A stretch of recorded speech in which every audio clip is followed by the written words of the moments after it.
నమస్తే మోసో టీవీకి స్వాగతం. బులెటిన్ ముందుగా హెడ్లైన్స్. వరదలకు వ్యవసాయ ఉద్యాన పంటలు ఏ ఇతర నష్టాలకైనా ఈ నెల 17వ తేదీలోగా న్యాయం చేస్తామన్న ముఖ్యమంత్రి Chandrababu Naidu. Asia Pacific ministerial conference chairman గా ఎంపికైన పౌర విమానయాన మంత్రి కింజరపు రామ్మోహన్ నాయుడు.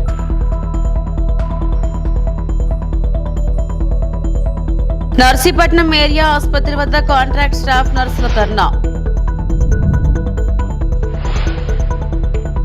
వరదలకు వ్యవసాయ ఉద్యాన పంటలు పశువులు ఇళ్లతో పాటు ఇతరత్ర ఇంకే నష్టం జరిగినా ఈ నెల 17వ తేదీలాగా న్యాయం చేస్తామని, వరికి ఎకరాకు 10,000 తక్షణ పరిహారంగా చెల్లిస్తామని ముఖ్యమంత్రి చంద్రబాబు ప్రకటించారు. 70% మంది కౌలు రైతులున్నారని, ఇన్పుట్ సబ్సిడీ నేరుగా వారికే చెల్లించేలా చర్యలు తీసుకుంటామని భరోసా ఇచ్చారు. పంటలు కోలుకునే పరిస్థితి ఉంటే ఎరువులు, యూరియా, పొటాష్ కూడా అందిస్తామన్నారు. వరదతో ఇబ్బంది పడిన ప్రతి కుటుంబానికి దుస్తులు, వంట సామాగ్రి కోసం 10,000 ఇస్తామని ప్రకటించారు. బాధిత కుటుంబాలకు గురువారం నుంచే దుస్తులు పంపిణీ చేపడతామన్నారు. దెబ్బతిన్న ప్రతి ఇంటిని నిర్మిస్తామని, ఆటో, సైకిల్ రిక్షా పాడైతే 10,000 చొప్పున ఇస్తామని హామీ ఇచ్చారు. ఏదో 2,500 చాలు కాబట్టి కనీసం బట్టల కోసం, వంట సామాగ్రి కోసం 5,000 చొప్పున ప్రతి ఒక్క కుటుంబానికి 10,000 ఆర్థిక సహాయం చేస్తాం. మగవాళ్ళకు గాని ఆడవాళ్ళకు గాని అందరికీ బట్టలు కూడా సరఫరా చేయమన్నా. మీ ఇండ్లన్నీ గాని దెబ్బతింటే పూర్తిగా కొత్త ఇండ్లు కట్టించే బాధ్యత మేము తీసుకుంటాం. అంతవరకు నష్టపరిహారం కూడా ఇచ్చి మిమ్మల్ని ఆదుకుంటాం. ఎవరైనా తోపుడు బండ్లు పోయింటే 10,000, 15,000 ఖర్చు పెట్టి కొత్త బండ్లు పూర్తి ఖర్చుతో, అది కూడా ఆధునికమైన బండ్లని మీకు ఇప్పించే బాధ్యత మాది. ఎక్కడన్నా కానీ ఆటో రిక్షాలు గాని లేకపోతే సైకిల్ రిక్షాలు గాని పోతే వాళ్ళందరికీ ఒక్కొక్కరికి 10,000 రూపాయలు సహాయం చేసే బాధ్యత ఈ ప్రభుత్వం తీసుకుంటుంది. కలెక్టర్కి స్పష్టమైన ఆదేశాలు ఇస్తున్నాం. 17వ తారీఖు లోపల మీ అందరికీ న్యాయం చేసే బాధ్యత ఆయన తీసుకుంటారు. ఎక్కడైనా సరే పంట రివైవ్ చేయగలిగితే, దానికి అవసరమైతే యూరియా గాని ఇవన్నీ ఇచ్చి, పొటాషియం ఇచ్చి మళ్లీ కాపాడగలిగితే దానికి కూడా ఎరువుల సరఫరా కూడా చేయమని ఆదేశాలు ఇచ్చాం. పౌర విమానయాన శాఖ మంత్రి Kinjarapu Rammohan Naidu Asia Pacific ministerial conference కు చైర్మన్ గా ఎంపికయ్యారు. ఆసియా పెసిఫిక్ లో విమానయాన భవిష్యత్తును రూపొందించేందుకు రామ్మోహన్ నాయుడును పిలుపునిచ్చారు. కేంద్ర పౌర విమానయాన శాఖ మంత్రి కింజరపు రామ్మోహన్ నాయుడు న్యూఢిల్లీలోని భారత్ మండపంలో పౌర విమానయానానికి సంబంధించి 2వ ఆసియా పెసిఫిక్ మినిస్ట్రియల్ కాన్ఫరెన్స్ APMCని ప్రారంభించారు.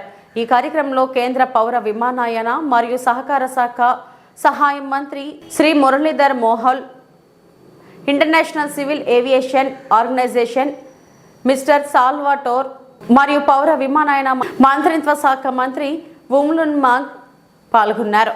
Event alongside such esteemed global aviation leaders. I extend my sincere gratitude to the President of ICAO for his unwavering support and guidance. Congratulations to ICAO on its 80th anniversary. Your dedication to advancing global aviation standards and safety has been instrumental to the industry's progress, and we deeply value your contributions. Yesterday, I closely followed up on the symposiums and panel discussions, and as I was engaging with many of you during the reception dinner, I was genuinely moved by the enthusiasm and keen interest each one of you brings to this gathering. It is truly heartening to see the energy in the room and the passion with which everyone is contributing. It is clear that we all share the same vision to make this event a resounding success and collectively take global aviation sector to greater heights. The growth story of civil aviation in the Asia Pacific region is both rich and rapid, and I would like to bring everyone's attention to the fact that commercial aviation operations began in Asia Pacific region a century ago, and today, 100 years later in 2024, the coming together of all the regional partners for the conference reflects our aspirations and vision to build a more interconnected Asia Pacific. The region's economic boom in the late 20th century significantly contributed to the rise of aviation, and by the early 21st century, the Asia Pacific has emerged as one of the fastest growing aviation markets globally, with forecasts suggesting it will become the largest aviation market by 2035 with over 3.5 billion passengers forecasted annually. With Asia Pacific region poised to lead global aviation market, strategic investments in infrastructure and collaboration amongst the regional stakeholders is critical to achieving sustainable and balanced growth across the sector. India is truly privileged to serve as the host nation for this landmark event, which is a testimony of our collective commitment to build a more connected, resilient, and robust aviation landscape. It provides a valuable opportunity to exchange best practices and explore scalable models for the advancement of aviation sector. As India hosts this significant conference, I must highlight the rapid advancements made by our country in this sector, backed by successful regional connectivity model under the visionary leadership of our Honorable Prime Minister, Shri Narendra Modi ji. Much like the eagle that soars high with unmatched vision, India's aviation industry has taken flight, driven by innovation, ambition, and a commitment to reach unprecedented heights. Our aviation market has been growing at an impressive rate. Narsipatnam area ఆసుపత్రి వద్ద contract staff నర్సుల ధర్నా. Narsipatnam area ఆసుపత్రి వద్ద గురువారం ఉదయం contract staff నర్సులు ధర్నా నిర్వహించారు. ప్రభుత్వ area ఆసుపత్రి వద్ద నుండి అబిద్ సెంటర్ వరకు నల్ల బ్యాడ్జీలు ధరించి నిరసనగా ర్యాలీ నిర్వహించి అబిద్ సెంటర్ వద్ద మానవాహారం చేసి అనంతరం ఆర్డీఓ కార్యాలయం వరకు ర్యాలీగా వెళ్లి ఆర్డీఓకి వినతిపత్రం అందజేశారు. అక్కడ నుండి AP assembly speaker Chintakala Ayyannapatrudu camp కార్యాలయానికి వెళ్లి వినతిపత్రం అందజేసి తమ ఆవేదనను తెలియజేశారు. ఈ సందర్భంగా వారు మాట్లాడుతూ గత 15 సంవత్సరాలుగా ఉద్యోగాలు చేస్తున్న తమను రెగ్యులర్ చేయాలని డిమాండ్ చేశారు. జీవో నెంబర్ 115ను రద్దు చేయాలని పేర్కొన్నారు. సచివాలయంలో పనిచేసే ఏఎన్ఎంలకు శిక్షణ ఇచ్చి స్టాఫ్ నర్సులుగా పదోన్నతి కల్పించి తమకు అన్యాయం చేస్తున్నారని మండిపడ్డారు. ఏఎన్ఎం టు జీఎన్ఎం పేరుతో మాకన్నా జూనియర్లకు పోస్టింగ్లు ఇవ్వడం అన్యాయమన్నారు. సీనియర్లమైన మమ్మల్ని ముందుగా పర్మనెంట్ చేయాలన్నారు. కరోనా సమయంలో చాలా ఇబ్బందులు పడి విధులు నిర్వహించాం. ఆ సమయంలో ప్రాణాలు కోల్పోయిన సిబ్బందికి ఇంతవరకు ఎటువంటి ఎక్స్గ్రేషియా కూడా ప్రభుత్వం అందించలేదని వాపోయారు. ప్రతి సంవత్సరం కాంట్రాక్ట్ పోస్టులు, అవుట్సోర్స్ పోస్టులు ఇవే తీస్తున్నారు. మేము ఆశగా 11, 12, 13, 15, 17, 21, 23, 24 కూడా మీరు కాంట్రాక్ట్ విధానంలోనే తీశారు తప్ప ఒక్క రెగ్యులర్ నోటిఫికేషన్ వేయలేదు. అయినా మేము ఏనాడు మిమ్మల్ని ఇబ్బంది పెట్టలేదు. ఇప్పటికీ కూడా ఇవాళ కాకపోతే రేపన్నా మాకు రెగ్యులర్స్ అవుతుందని ఆశతో అందరం డ్యూటీలు చేస్తున్నాం. అలాంటి ఆశపడుతున్న ఈ క్షణంలో సడన్గా కొత్త జీవోని మీరు తీసుకొచ్చి మాలాంటి ఆశావాదులకి ఏమంటారంటే నీళ్లు జల్లుతున్నట్టు మీరు ఇలా చేస్తున్నారండి. మేము గవర్నమెంట్కి ఇదే విన్నవించుకుంటున్నాం. దయచేసి 15 సంవత్సరాలుగా మగ్గుతున్న ఈ కాంట్రాక్ట్ వ్యవస్థని ఇప్పటికైనా మీరు రద్దు చేసి మాకు రెగ్యులరైజేషన్ నోటిఫికేషన్ ఇస్తారని మేము ఆశపడుతున్నాం. మాకు మధ్య గొడవ పెట్టడం అలాంటివి ఏమీ కాకుండా సిస్టర్లు వాళ్ళు సిస్టర్లేనండి. ఏఎన్ఎం సిస్టర్లు సిస్టర్లే, జిఎన్ఎంలు సిస్టర్లే, బిఎస్సీలు సిస్టర్లమే. ఎవరి క్యాడర్ తగ్గట్టుగా వాళ్ళకి పోస్టులు ఇస్తారని మేము ఆశపడుతున్నాము. గవర్నమెంట్కి గౌరవనీయులైన మన ముఖ్యమంత్రి గారు శ్రీ నారా చంద్రబాబు నాయుడు గారికి, మన ఉప ముఖ్యమంత్రి గారు పవన్ కళ్యాణ్ గారికి ఇదే నమస్కారం అండి. మేము గత 15 సంవత్సరాలుగా ఎప్పుడు కాంట్రాక్ట్ వ్యవస్థ నుంచి రెగ్యులర్ చేస్తారని ఎన్నో ఆశలతో ఇప్పటికీ అలా చూస్తూనే ఉన్నామండి. కానీ ఇప్పటికీ మాకు రెగ్యులర్ నోచుకోలేని పరిస్థితిలో ఉన్నామండి. మేము ఇలాంటి బాధాకరమైన పరిస్థితిలో ANM to GNM intensified service క్యాండిడేట్స్ని తెచ్చి ఆల్రెడీ రెగ్యులర్లో ఉన్న వాళ్ళకి రెగ్యులర్ పోస్టులు ఇవ్వడం అనేది చాలా బాధాకరమైన విషయం అండి.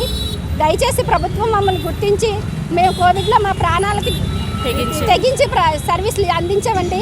ఎంతోమందికి ప్రాణాలు కూడా కోల్పోయారండి. చాలా విభాగాల్లో స్టాఫ్ నర్సులకి చాలా నష్టం జరిగింది. ఒక్కరికి కూడా ఎక్స్గ్రేషియా అందలేదు ఇప్పటికి వచ్చి.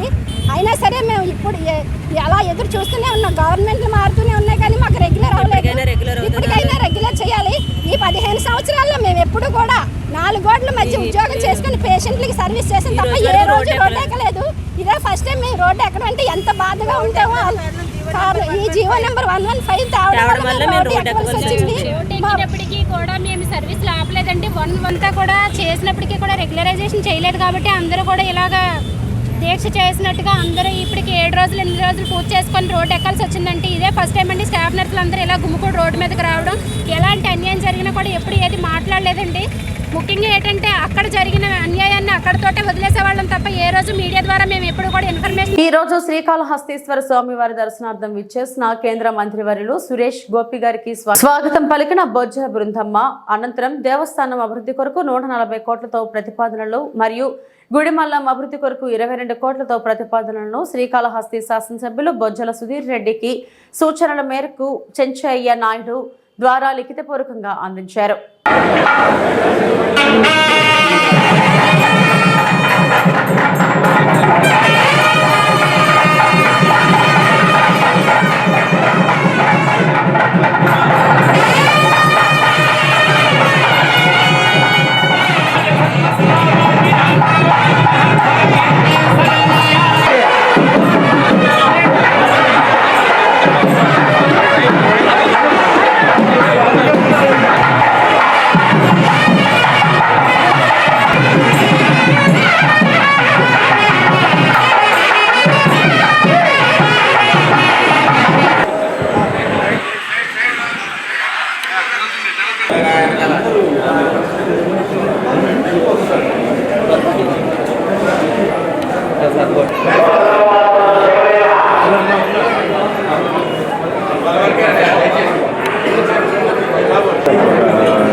నాగావళి నదిలో వరద ఉధృతికి కోతకు గురవుతున్న పెద్దగనగళ్ల వాణిపేట వద్ద సముద్ర తీర ప్రాంతాన్ని జిల్లా కలెక్టర్ స్వప్నల్ దినకర్, శ్రీకాకుళం ఎమ్మెల్యే గుండు శంకర్ గురువారం పరిశీలించారు.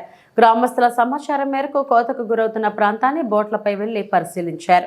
ఈ సందర్భంగా వారు మాట్లాడుతూ నదీ ప్రవాహం తన దిశను మార్చుకోవడం వలన సముద్ర ప్రాంతం కోతకు గురవుతుందని చెప్పారు. దీని వలన గ్రామానికి కూడా వరద ముప్పు పొంచి ఉందని పేర్కొన్నారు. చాలా వరకు సముద్ర తీరం కోతకు గురైనట్టు గుర్తించారు. సమస్యను ప్రభుత్వం దృష్టికి తీసుకువెళ్లి త్వరలోనే ఈ ప్రాంతంలో రక్షణ కూడా నిర్మాణం చేపట్టి ప్రజలకు శాశ్వత పరిష్కారం చూపుతామని కలెక్టర్, ఎమ్మెల్యే ప్రజలకు తెలిపారు. గత కొన్నాళ్లుగా ఈ సమస్య ఉందని, ప్రజలు ఆందోళన చెందవద్దని, అన్ని విధాలుగా ఉంటామని కలెక్టర్, ఎమ్మెల్యే గ్రామస్తులకు చెప్పారు. నమస్కారం. ఈరోజు బీజీపేట, శ్రీకాకుళం మండలం బీజీపేట నాగవల్లి రివర్ పక్కన నాగవల్లి సముద్రంలో ఎక్కడ కలుస్తుంది అక్కడికి రావడం జరిగింది. ఇక్కడ వచ్చిన తర్వాత చూస్తే నాగవల్లి నది ఒక లెఫ్ట్ టర్న్ తీసుకుని ఊరువైపు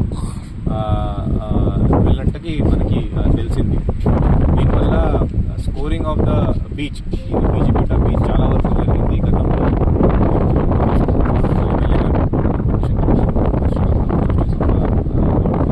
సర్పంచ్ గారు అదే చెప్పారు, చాలా పెద్ద బీచ్ ఉండేది ఇక్కడ బీజీపేట బీచ్ అంటే. ఇక్కడ టూరిస్ట్ కానీ, తర్వాత ఫిషర్మెన్ కానీ, మత్స్యకారులు కానీ చాలా హ్యాపీగా ఇక్కడ ఉండేవాళ్ళు. బట్ కానీ గత కొన్ని సంవత్సరాల నుంచి ఈ రివర్ వే ఆడడం వల్ల రావడం జరుగుతుంది. బీచ్ చాలా తగ్గిపోయింది. ఇంకా బీచ్ తినడానికి కూడా లేదు. ఇది కాకుండా ఫిషర్మెన్కి కూడా ఇది చాలా ఒక ప్రాబ్లమాటిక్ అనే రీసెంట్గానే national institute for oceanic studies నేను కూడా అక్కడ పైన ఫాలోఅప్ చేస్తాను. ఇది కాకుండా ఫిషర్మెన్ కోసం కూడా ఈ బీచ్ అక్కడి నుంచి కన్సల్టెన్సీ వచ్చి ఎలా మనం ఈ బీచ్ ప్రొటెక్ట్ చేయవచ్చు, అలాగే ఫిషర్మెన్ కూడా మనం ఎలా అనుకూలంగా ఈ బీచ్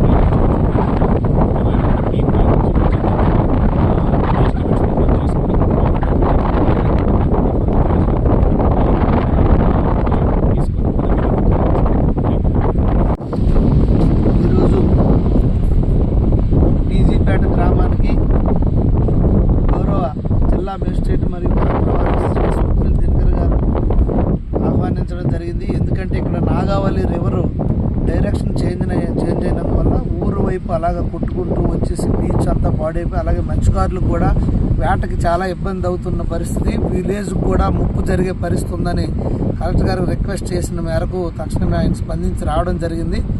దీనిపైన స్టడీ చేసాం. తప్పకుండా దీనికి ప్రొటెక్షన్ వాళ్ళు కనెక్ట్ చేసి ప్రొటెక్షన్ వాళ్ళు కట్టడానికి కూడా మేము పూర్తిగా చర్యలు తీసుకుంటామని కూడా సార్ చెప్పడం జరిగింది.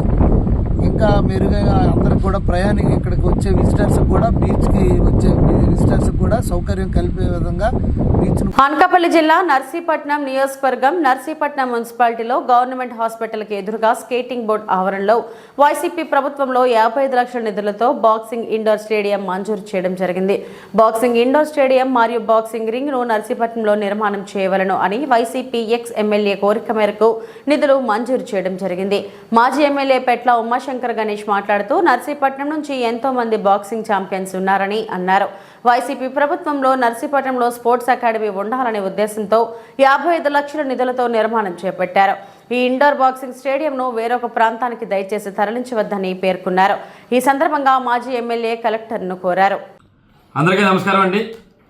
నర్సీపట్నంలో బాక్సింగ్, ఉషు, టైక్వాండో సంబంధించి మరి ఎంతోమంది క్రీడాకారులు, మన నర్సీపట్నం సంబంధించిన క్రీడాకారులు మరి జాతీయ స్థాయిలో కానీ అంతర్జాతీయ స్థాయిలో కానీ మరి ఎన్నో మెడల్స్ సాధించిన సంగతి అందరికీ తెలుసు. ఎందుకంటే గత కొన్ని సంవత్సరాల నుంచి కూడా బ్రహ్మాండమైన కోచ్లు కూడా ఇక్కడ ఉన్నారు. ఎంతోమంది మరి చాలామంది క్రీడాకారులు అందరూ కూడా ట్రైనింగ్ అవ్వడం కూడా జరుగుతుంది. మరి వీరందరినీ కూడా దృష్టిలో పెట్టుకొని గత ప్రభుత్వంలో నేను శాసనసభ్యుడిగా ఉన్నప్పుడు అప్పుడున్న జిల్లా కలెక్టర్ గారిని వీరందరి తరఫున మరి కోరడం జరిగింది. ఏంటంటే ఇక్కడ బాక్సింగ్ ఇండోర్ స్టేడియం కావాలని చెప్పి, మరి అక్కడ బాక్సింగ్ రింగ్ కూడా కావాలని చెప్పి వారిని కోరడం జరిగింది. మా కోరిక మేరకు అప్పటి కలెక్టర్ గారు ఏం చేశారంటే 30/11/2023 boxing indoor stadium boxing ring నిర్మాణం కొరకు 55,39,570 రూపాయలు శాంక్షన్ చేస్తూ జిల్లా స్పోర్ట్స్ అథారిటీ అనకాపల్లి వారికి ఆదేశాలు ఇవ్వడం జరిగింది. అంటే సుమారుగా 55,39,570 రూపాయలు శాంక్షన్ చేశారు అప్పుడు కలెక్టర్ గారు. దానిపైన మరి 26/1/2024 తారీఖున మరి ఏదైతే 55 లక్షలు ఉందో దాని మీద టెండర్ కూడా నోటిఫికేషన్ కూడా ఇవ్వడం జరిగింది. నోటిఫికేషన్ ఇచ్చారు. టెండర్ ఫైనలైజ్ కూడా 1/2/2024 టెండర్ కూడా ఫైనలైజ్ చేయడం జరిగింది. మరి దానికి సంబంధించి ముఖ్యంగా అప్పటికే 6/1/2024 తారీఖున మరి జిల్లా స్పోర్ట్స్ అథారిటీ అనకాపల్లి వారు నర్సీపట్నం మున్సిపాలిటీలో మరి 6.5 సెంట్లు కావాలని చెప్పి మరి మున్సిపల్ కమిషనర్ గారికి ఓ లెటర్ కూడా పెట్టడం జరిగింది. ఆ లెటర్ మీద మరి ఇక్కడ ఉన్న మున్సిపల్ కౌన్సిలర్స్ అందరూ కూడా మరి 2/2/2024 తారీఖున ఓ తీర్మానాన్ని కూడా 6.5 సెంట్లు ఇస్తూ ఓ తీర్మానం చేశారు. ఈ తీర్మానం అయిన తర్వాత ఏదైతే టెండర్ అయిందో ఆ కాంట్రాక్టర్ వచ్చి అక్కడ పనులు కూడా ప్రారంభించడం జరిగింది. అయితే ఈలోపు ప్రభుత్వం మారిన తర్వాత అవన్నీ కూడా నిలుపుదల చేస్తున్నట్టుగా పత్రికలు కూడా రావడం జరిగింది. నిన్న మొన్న కూడా మరి జిల్లా కలెక్టర్ గారు ఇక్కడున్న 55 లక్షల నిధులని వేరే నియోజకవర్గాలకి పంపిస్తున్నట్టుగా కూడా వార్తలు రావడం జరిగింది. ఈరోజు చూస్తే ఈరోజు పేపర్లో కూడా బాక్సింగ్ రింగ్కు బ్రేక్లు అని చెప్పి కూడా ఈరోజు పత్రికలు కూడా రావడం జరిగింది. అయితే మేము దీనిపై మరి జిల్లా కలెక్టర్ గారికి ఒక లేఖను కూడా మనం ఈరోజు పంపించడం జరిగింది ఇప్పటికే. అయితే మేము కోరేది ఏంటంటే జిల్లా కలెక్టర్ గారిని ఇక్కడ కొన్ని సంవత్సరాల నుంచి కూడా బ్రహ్మాండంగా మరి పెద్ద స్థాయిలో ఎంతోమంది క్రీడాకారులు అందరూ కూడా మెడల్ సాధిస్తున్నారు. కాబట్టి మేము ఏదైతే అప్పుడు 55 లక్షల రూపాయలు అప్పుడున్న జిల్లా కలెక్టర్ గారు ఇచ్చారో దాన్ని మళ్ళీ మాకే ఇవ్వాలని చెప్పి కోరుతున్నాం. ఒకవేళ ఏదైతే సైట్ ఫైనలైజ్ చేశారో దానిపై అభ్యంతరాలు ఉంటే అది పక్కన పెట్టి వేరే దగ్గర ఇక్కడ నర్సీపట్నంలోనే వేరే స్థలాన్ని ఇచ్చి మరి మాకు ఇక్కడ ఉన్న క్రీడాకారులందరి దగ్గర కూడా మంచి జరిగే విధంగా మీరు చేయాలని చెప్పి జిల్లా కలెక్టర్ గారిని కోరుతున్నాను. ఒకవేళ లేని పక్షంలో మీరు వేరే ఇక్కడ ఏదైతే శాంక్షన్ చేసామో గత ప్రభుత్వంలో మేము 55 లక్షల రూపాయలు వేరే చోటుకి కానీ వేరే ప్రాంతానికి కానీ వేరే నియోజకవర్గానికి కానీ మరి శాంక్షన్ చేసినట్లయితే మీ ఎట్టి బస్సులు కూడా మరి హైకోర్టు వారిని ఆశ్రయిస్తామని చెప్పి మరి మీ ద్వారా తెలియపరచడం జరుగుతుంది. మాకు నమ్మకం ఉంది జిల్లా కలెక్టర్ గారి మీద. మరి ఎట్టి బస్సులో కలెక్టర్ గారు మరి దయవించి మాకు ఏదైతే శాంక్షన్ చేశారో దాన్ని మళ్ళీ ఇక్కడ పునరావృతం చేసి ఇక్కడ మా క్రీడాకారులను ఆదుకోవాలని చెప్పి ఏఎన్ఎంలను స్టాఫ్ నర్సులుగా నియమించడం అన్యాయం. పార్వతీపురం మన్యం జిల్లా ప్రాథమిక ఆరోగ్య కేంద్రాలలో పనిచేస్తున్న ఏఎన్ఎంలకు ట్రైనింగ్ ఇచ్చి స్టాఫ్ నర్సులుగా ఉద్యోగాలు కల్పించడం అన్యాయం అంటూ స్టాఫ్ నర్సుల నిరసన. జీవో నెంబర్ 115ను తక్షణమే రద్దు చేయాలని డిమాండ్. భద్రగిరి ప్రభుత్వ హాస్పిటల్ ఎదుట నిరసన చేపట్టిన స్టాఫ్ నర్సులు. కుర్పాం, గుమ్మలక్ష్మీపురం, చిన్నమేరంగి సామాజిక ఆరోగ్య కేంద్రాలలో సైతం స్టాఫ్ నర్సుల నిరసన. అందరికీ కూడా ఇంటెన్సివ్ పీరియడ్ అని సంవత్సరం 6 నెలలు ట్రైనింగ్ ఇవ్వడం జరిగింది. ఈ ట్రైనింగ్ పీరియడ్ మీద మేము అప్పుడే హైకోర్టులో పిటిషన్ వేయడం కూడా జరిగింది. కాంట్రాక్ట్ స్టాఫ్ నర్స్ అందరూ కూడా పిటిషన్ వేస్తే అది వాళ్ళకి స్టాఫ్ నర్స్ ఉద్యోగం ఇవ్వడం లేదు, ఓన్లీ నైపుణ్య సెక్షన్ అని మాత్రం మాకు అప్పుడు చెప్పారు. ఈ నైపుణ్య సెక్షన్ అనేసి మాకు చెప్పి ఇప్పుడు సడన్ గా జీవో 115 రిలీజ్ చేసి దాని ద్వారా మా regular contract staff nurse post అన్ని కూడా ఏ నెంబర్కి ఇవ్వడంలో ప్రభుత్వం మాకు అన్యాయం చేస్తుందని మేము ఇప్పుడు బాధతో ఉన్నామన్నమాట. కాబట్టి మా బాధను అర్థం చేసుకొని మా పోస్టుల్లో ఎవరైతే అర్హత ఉందో, ఏ స్టాఫ్ నర్సులు అయితే కష్టపడి సర్వీస్ని అందిస్తున్నారో వాళ్ళని మాత్రమే రెగ్యులర్ చేసి, ఏ నెంబర్లకు కూడా రెగ్యులరైజేషన్లు ఉన్నాయి కానీ వాళ్ళకి మా పోస్టులో రెగ్యులర్ చేయకుండా వాళ్ళకి కూడా రెగ్యులరైజేషన్ చేసి వాళ్ళు ప్రమోషన్స్ హెచ్వి, సిహెచ్ ఆ విధంగా ఏఎన్ఎంస్ ప్రమోషన్లో వెళ్ళాలి కానీ వాళ్ళతో స్టాఫ్ నర్సుల పోస్టులో వేయకూడదు. ఎందుకంటే ఇప్పుడు మా డిపార్ట్మెంటే కాదు, మన రాష్ట్రంలో చూస్తే ప్రతి డిపార్ట్మెంట్లో ఉన్నాయి.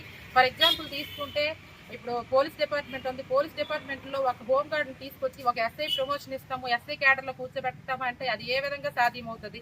అదేవిధంగా ఒక ఎలిమెంటరీ స్కూల్ టీచర్ని తీసుకొచ్చి ఒక స్కూల్ అసిస్టెంట్ పోస్ట్ ఇస్తామంటే ఏ విధంగా సాధ్యమవుతుంది? ఏ డిపార్ట్మెంట్కి లేని విధంగా మా ఒక్క మెడికల్ డిపార్ట్మెంట్లో మా స్టాఫ్ నర్సెస్ మాత్రమే ఎందుకు ఇలా వివక్షత చూపిస్తున్నారు? ఏఎన్ఎంలు తీసుకొచ్చి మమ్మల్ని స్టాఫ్ నర్సెస్ పోస్టులో ఎందుకు కూర్చోబెడుతున్నారు?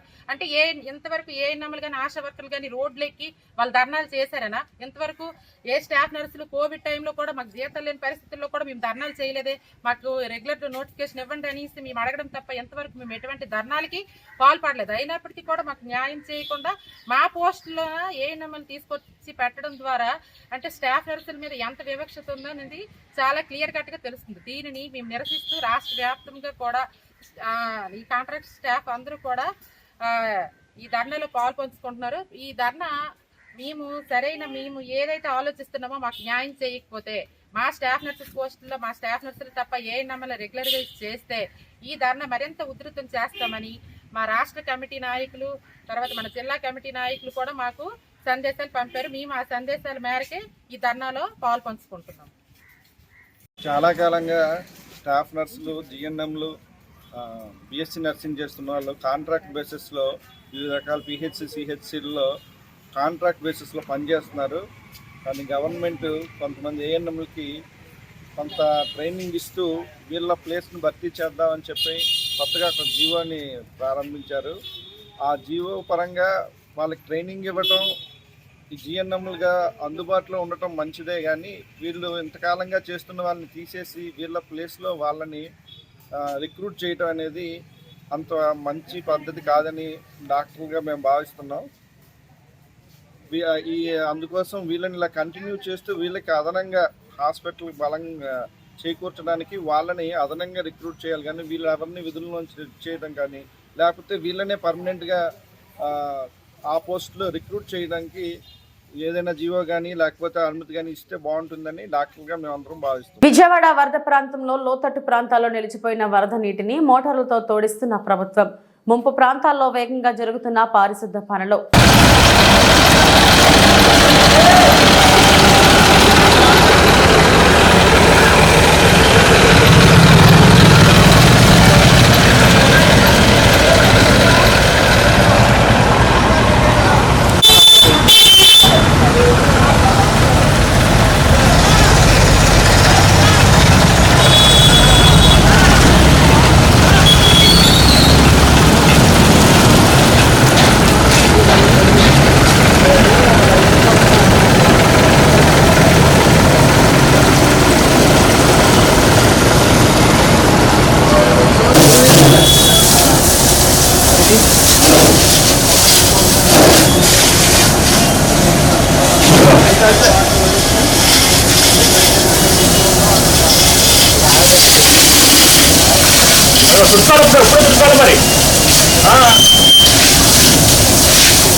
మరి గవర్నమెంట్ ఎలా పనిచేసిందంటే మీరు పరంగా ఎలాంటి ఇబ్బంది లేదండి. ప్రజలకు కావాల్సిన నిత్యావసర వస్తువులు కానీ, వెజిటేబుల్స్, కూరగాయలు కానీ, ఫుడ్ ప్యాకెట్స్ కానీ అంతా చక్కగా చాలా ఫాస్ట్గా త్వరగా రియాక్ట్ అయ్యి స్పందించి జనాలందరికీ మేలు జరిగేలా చేసింది. చంద్రబాబు నాయుడు గారు మీరు చూసుకుంటే ఆయనే డైరెక్ట్గా గ్రౌండ్లోకి వచ్చి జేసీబీలో తిరుగుతూ ఎవరు వెళ్ళలేని ప్రదేశాలు కూడా వెళ్తున్నారు. అధికారిక యంత్రాంగాన్ని మొత్తం కూడా ఈ సింగనగర్ ఈ పరిస్థితులంతా పిలిపించారు. దీని మీద మీరే ఉంటారు? ఆయన ఈ వయసులో కూడా అలా కష్టపడుతున్నాడు, నిజంగా మనకు ఆశ్చర్యం వేసింది. మిగతా ఎవరు కూడా ఆ రేంజ్లో కష్టపడిన సీఎం ఎవరిని చూడలేదు. ఏ వెహికల్లో అలా తిరగటం అనేది, గ్రౌండ్ లెవెల్లో దిగటం అనేది చాలా సంతోషాన్ని ఇచ్చింది. ఆయన ఆ రకంగా స్పందించడం అనేది. ఈ యొక్క ఏదైతే గవర్నమెంట్ ఇచ్చే రేషన్ కావచ్చు, ఈ గవర్నమెంట్ ఇచ్చే వస్తువులు కాదు, నిత్యావసర సరుకులతో పాటు ఫుడ్ ఇవన్నీ కూడా మీకు అందాయి? అందరికీ అన్నీ. ఇప్పుడు చూస్తే మీ షాప్ కూడా క్లీన్ చేసినట్టున్నారు ఒక ఫైర్ డిపార్ట్మెంట్ వాళ్ళు. ఎట్లా? మేము ఎన్ని రోజుల నుంచి తీయలేదండి, ఇప్పుడే తీసాము. తీయగానే దగ్గరలోనే ఉంది. మాకు విధమైనగా శుభ్రం చేసి పెట్టారు. దాని వరకు సంతోషం అండి. మీకు సంబంధించిన గవర్నమెంట్ మొత్తం బాగానే స్పందించింది. ఇప్పుడు మాకు అందాల్సినవన్నీ ఇంతవరకు చాలా చక్కగా అందాయి, ఇబ్బంది ఏం లేదు. చంద్రబాబు గారికి మీరు ఏం చెప్తారు ఒకవేళ మీ తరఫున? మీరు ఇలాగే కష్టపడుతుంటే ఇంకో 10 ఏళ్ళైనా మీరే వస్తారు సార్. అల్లూరి సీతారామరాజు జిల్లా సీలేరు నుండి చల్లని శిల్పగ్రామం వరకు తాత్కాలిక రోడ్డు మరమ్మతులు అధికారులు పూర్తి చేశారు. రోడ్డు మరమ్మతుల పనులు శరవేగంగా జరుగుతున్నాయి. నేటి సాయంత్రానికి మొత్తం రోడ్డు సీలేరు జీకే వీధి రోడ్డు పూర్తి చేయాలని జిల్లా కలెక్టర్ ఆదేశాలు జారీ చేశారు. చట్రపల్లి గ్రామానికి కాలినడకన బయలుదేరిన ఐటీడీఏ ప్రాజెక్టు అధికారి వి అభిషేక్ ఆ గ్రామ ప్రజల పునరావాసానికి ఏర్పాటు ముమ్మరం చేసేందుకు చర్యలు చేపడుతున్నారు. బాధిత కుటుంబాలకు నిత్యావసర సరుకులు పంపిణీకి ఏర్పాట్లు చేశారు. డయేరియా భక్తులకు పరామర్శించి మెరుగైన వైద్యం అందించాలని వైద్యాధికారులను ఆదేశించారు. జిల్లా వైద్య ఆరోగ్య శాఖ అధికారికి వివరాలు అడిగి తెలుసుకున్నారు.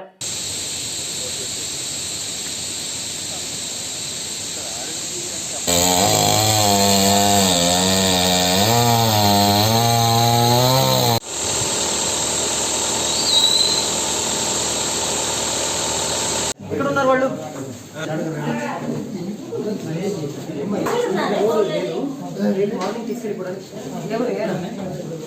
ఏమైంది ఆయనకి తీసుకెళ్ళిపోతాం సరేనా చిన్న ఆపరేషన్ చేయాలి చేసేస్తాం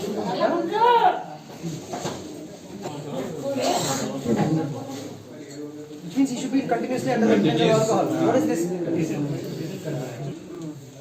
ఇప్పటివరకు నా బులెటిన్ అప్డేట్స్ మరిన్ని వార్తా విషయాల కోసం చూస్తూనే ఉండండి. నమస్తే.